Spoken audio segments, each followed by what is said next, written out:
আসসালামু আলাইকুম। আমি সাজিদুর রহমান। স্বাগতম দ্য গোল্ডেন পাস্টের দ্বিতীয় পর্বে। পূর্বের পর্বে আমরা দেখেছি মানবজাতির সূচনা, হজরত আদম আলাইহিসসালামের সৃষ্টির অলৌকিক গল্প। আজ আমরা যাচ্ছি তার উত্তরসূরি এক নবীর জীবনে, যিনি ছিলেন জ্ঞানের বাতিঘর, সভ্যতার নির্মাতা, আর একদিন আকাশে উঠে গিয়েছিলেন জীবন্ত অবস্থায়।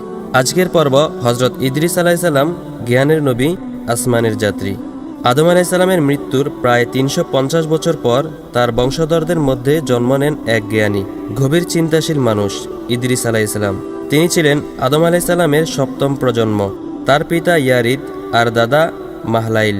কোরআনে বলা হয়েছে, আর আমি তাকে এক উচ্চ মর্যাদার স্থানে উন্নীত করেছি। সেই সময়ের পৃথিবী ছিল অন্ধকারে ঢাকা, মানুষ পাপাচারে নিমজ্জিত, জ্ঞান ছিল বিলুপ্তপ্রায়, আর মানুষ ধীরে ধীরে আল্লাহকে ভুলতে শুরু করেছিল। এই সময়েই আল্লাহ তাকে নবুয়ত দান করলেন, মানবজাতিকে পথ দেখানোর দায়িত্ব দিলেন। ইদ্রিস আলাইহিসসালাম ছিলেন প্রথম ব্যক্তি যিনি কলম ও লিখন ব্যবহার করেন। হাদিসে উল্লেখ আছে, তিনি প্রথম কলমে লিখেছেন।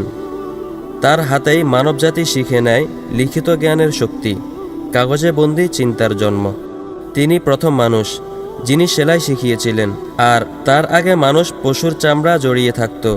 তিনি সুতা, সূচ ও কাপড়ের ব্যবহার শিখালেন। এভাবেই পোশাকের সভ্যতা শুরু হয়।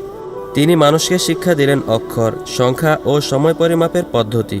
জ্যোতির্বিদ্যা ও ক্যালেন্ডারের ধারণা তিনিই দেন। মানুষ প্রথম বুঝতে শেখে দিন, রাত, চাঁদ, তারার হিসাব আসলে আল্লাহর নিদর্শন।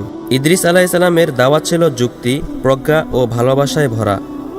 তিনি মানুষকে বলতেন, তোমরা আল্লাহকে ভয় করো, অন্যায়ের পথ ছাড়ো, আর জ্ঞান অর্জন করো, কারণ জ্ঞান মানুষকে আল্লাহর কাছে নিয়ে যায়। তিনি সমাজে স্থাপন করেন তিনটি মূলনীতি: আল্লাহর প্রতি ঈমান, মানুষের প্রতি ন্যায়, নিজের প্রতি দায়িত্ব। তার নেতৃত্বে মানুষ বুঝতে শিখে এক জাতির উন্নতি হয় তখনই যখন তাদের নৈতিকতা ও জ্ঞান একসাথে চলে।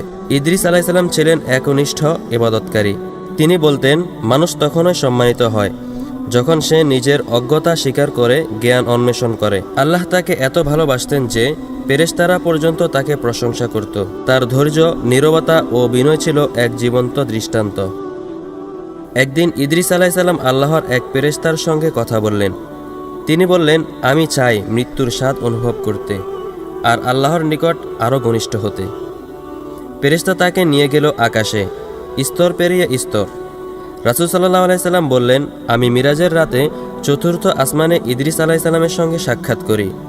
তিনি আমাকে স্বাগত জানালেন এবং আমার জন্য দোয়া করলেন। কোরআনে আল্লাহ বলেন, আর আমি তাকে উচ্চ মর্যাদার স্থানে উত্তোলন করেছি। ইসলামী ইতিহাসে বলা হয়, তিনি জীবিত অবস্থায় আকাশে উঠেছিলেন এবং সেখানেই তিনি আজও আছেন।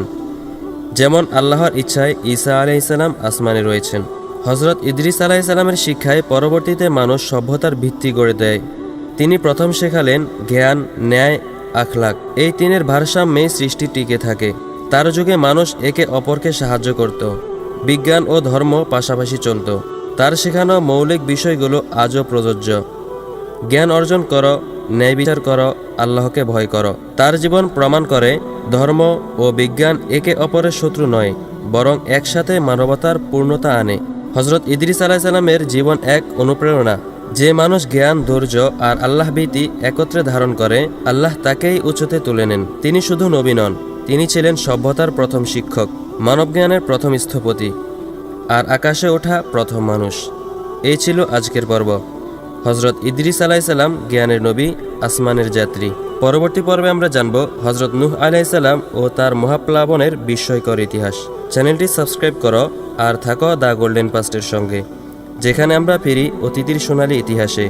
আল্লাহ হাফেজ।